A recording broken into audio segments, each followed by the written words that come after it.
এখানে তো উৎপাদনের তারিখ 15 তারিখ লেখা, কিন্তু আজকে তো 14 তারিখ। এই মাত্র দিয়ে গেছে তো। এই মাত্র দিলেই কি আগামীকালের তারিখ থাকবে নাকি? ঝামেলা কি নিয়ে জাহিদ ভাই? এই দোকানের পাউরুটিতে উৎপাদনের তারিখ আগামীকাল লেখা আছে। তাই তো।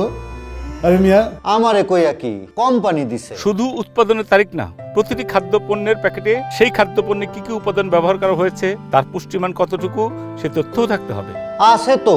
আছে তো ঠিকই, কিন্তু এত ছোট লেখা আর অস্পষ্ট যে কিছুই বোঝা যায় না। আমাদের দেশের বেশিরভাগ লোকই ইংরেজিতে পড়তে পারে না, তাহলে এসব তথ্য ইংরেজিতে দেওয়ার মানে কি? যাতে কেউ পড়তেও না পারে, বুঝতেও না পারে। অথচ বাংলাদেশের নিরাপদ খাদ্য আইন অনুযায়ী খাদ্য পণ্যের প্যাকেটের গায়ে লেখা সকল তথ্য স্পষ্টাক্ষরে বাংলায় লেখা থাকতে হবে। দেশের বাজারে মেয়াদোত্তীর্ণ ও অসম্পূর্ণ তথ্য পরিবেশন করে অনেক পণ্যই বাজারে বিক্রি করা হচ্ছে। নাগরিক হিসাবে আপনার অধিকার সম্পর্কে সচেতন হন, নিরাপদ ও পুষ্টিমান সম্পন্ন খাদ্যপণ্য কিনুন। প্রচারে বাংলাদেশ নিরাপদ খাদ্য কর্তৃপক্ষ, খাদ্য মন্ত্রণালয়।